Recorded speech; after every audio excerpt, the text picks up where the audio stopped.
This is your PowerPoint for the PowerPoint quiz on the end of the 1960s and Richard Nixon.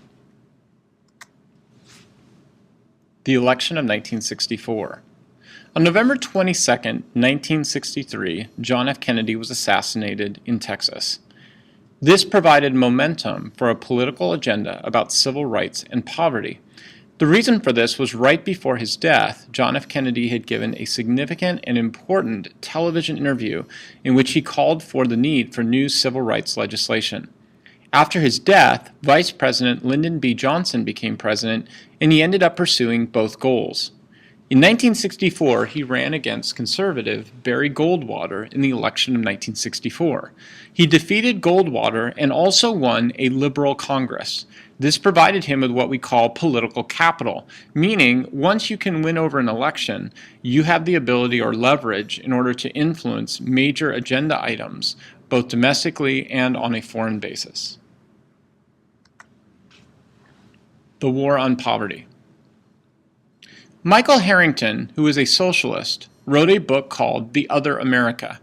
His arguments ended up influencing both John F. Kennedy and Lyndon Johnson. Both believed, not in the socialist part of Michael Harrington's book, but rather that the increase in poverty in America needed to be stopped. Now, actually, the truth is poverty had been decreasing ever since after World War II. However, there still was a significant rate of poverty within the country. So, Lyndon Johnson declared a war on poverty and began promoting what he called his Great Society programs. These programs were intended to end poverty. They included food stamps to provide a basic amount of food to poor people, Medicare and Medicaid, which were two healthcare organizations of insurance through the government. Medicare provides healthcare insurance for the elderly, Medicaid provides healthcare insurance for the poor, and legal services for the poor. The War on Poverty, Successes and Failures. The War on Poverty eventually caused a drop in poverty down to 11% of the nation's economy. That was the lowest it's ever been. However, it also led to a massive amount of inflation when combined with military spending on Vietnam. And as urban riots took over in the major cities across the country, the hard hats in the middle of America questioned the government's efforts to help out these quote-unquote ungrateful people in the urban centers. Nixon and the Context of 1968. Lyndon Johnson decided not to run for a second term due to the failure of Vietnam. Remember, this is in the context of the Tet Offensive. The Democratic Party then split into three groups. One group following the Vice President, Hubert Humphrey, then Robert Kennedy, and Eugene McCarthy. Also, Democrats split off in the South and ended up following at one point, a small group followed, the racist governor of Alabama, George Wallace. George Wallace became a part of what was called the Independent Party, and there was eventually an assassination attempt on him that failed. George Wallace did not gain much of a following. However, he gained enough to just sap away more of the strength from the Democratic Party. Because of that, Americans ended up splitting their vote, and they ended up voting for Nixon in the 1968 election. Americans wanted out of Vietnam but feared the consequences of a military loss. Also, because of the riots taking place in the American urban centers, there was fears over the rise of civil rights issues. Nixon's platform. Richard Nixon proposed a law and order domestic platform. He also proposed, in order to solve Vietnam, the following things. He wanted to do Vietnamization, which was to train South Vietnamese to protect themselves. He also began initiating a secret bombing of Cambodia and Laos in order to destroy North Vietnamese bases. And he opened up Paris peace talks with the North Vietnamese while bombing in order to throw them off balance. Detente. Nixon had a new strategy in dealing with China and Russia. He opened up relations with China in 1973 based upon the idea of detente, or the cooling off of tensions. The real purpose was to use the division between China and Russia on economics as a wedge against the communist empire. He opened trade with China in order to place economic trade pressure on Russia. Nixon's conservatism. Nixon favored a program called New Federalism, meaning the federal government would provide grants to states, but states would then have to make the decisions. This fit in line with the conservatives' overall belief in states' rights and a check on the federal government. He also proposed the following programs, which seem kind of strange because they sound rather liberal. For example, he proposed the Family Income Plan. The family income plan basically would allow the government to replace welfare with annual payments to poor families. He also proposed the Philadelphia Plan, which was a group of quotas to hire black people into construction jobs in order to solve for previous years of discrimination. And he created one of the most largest and most important bureaucracies in government today called the Environmental Protection Agency, which creates a massive amount of rules to stop pollution from companies. All of this sounds strange since this allows the government to have more and more power and sounds like the government is trying to get rid of poverty. This sounds a lot more like liberal programs than conservative programs. So how do we explain this behavior? Nixon conservatism appears to contradict conservative beliefs in lower taxes and less government.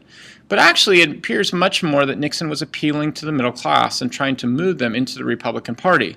So think about all those policies that we talked about. First of all, the Family Income Program. The Family Income Program would have replaced welfare and given families an annual wage from the government, but it was not tracked to inflation, which means that over time, it would lower the amount of welfare going out to poor families.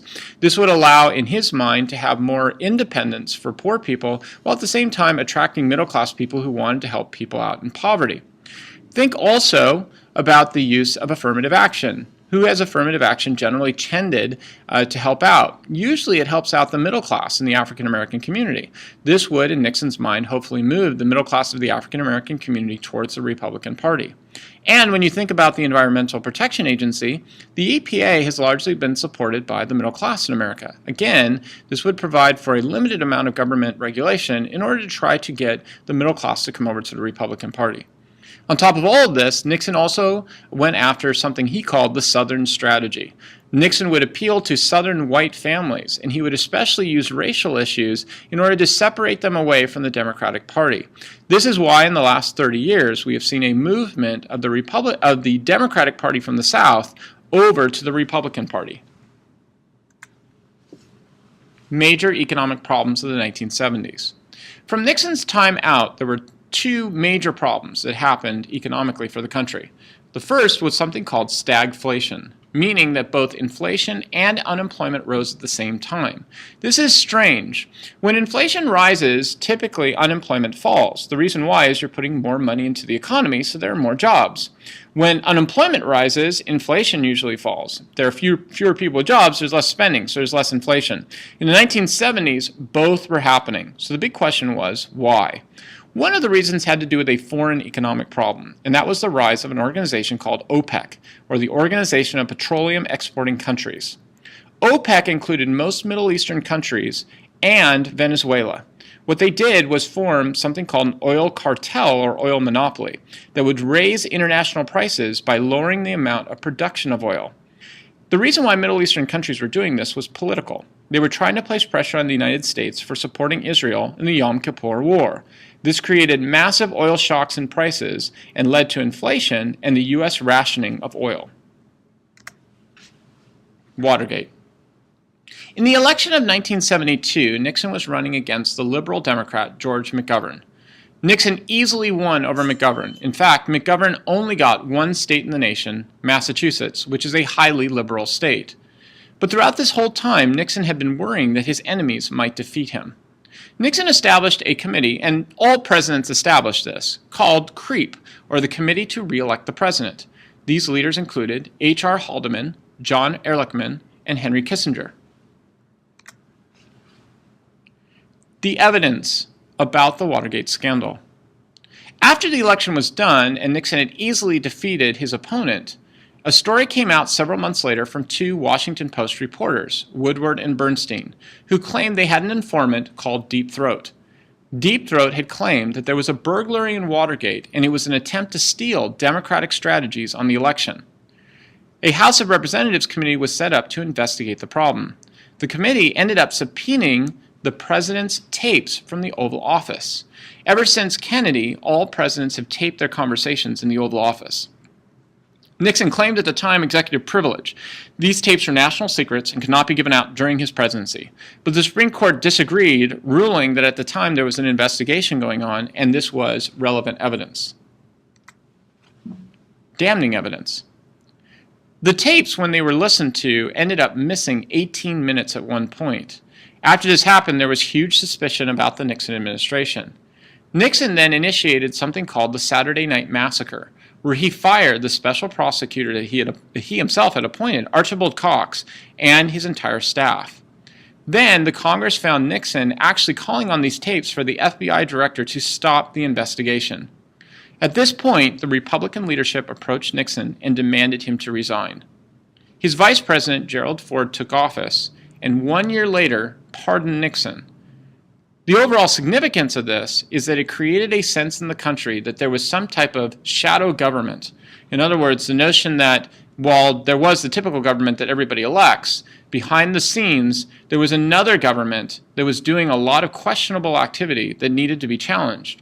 For example, during the investigation, it turned out that Nixon not only had creep, but there was also a secret organization called the Plumbers. The Plumbers were a group of people that went around and attacked Nixon's enemies even before Watergate.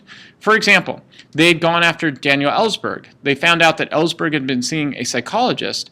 They broke into the psychologist's office in order to steal the files on Daniel Ellsberg and then put that out there in order to dismiss him. Another example was that the Plumbers would oftentimes tap the phones of Nixon's opponents. Another example was the Plumbers actually used the IRS in order to go after Nixon's opponents by having the IRS do audits on people. The point was, Americans, when they found out about all of this, began to lose faith in the government. And keep in mind, this was in the context of the Vietnam War and all the questions coming out about that as well.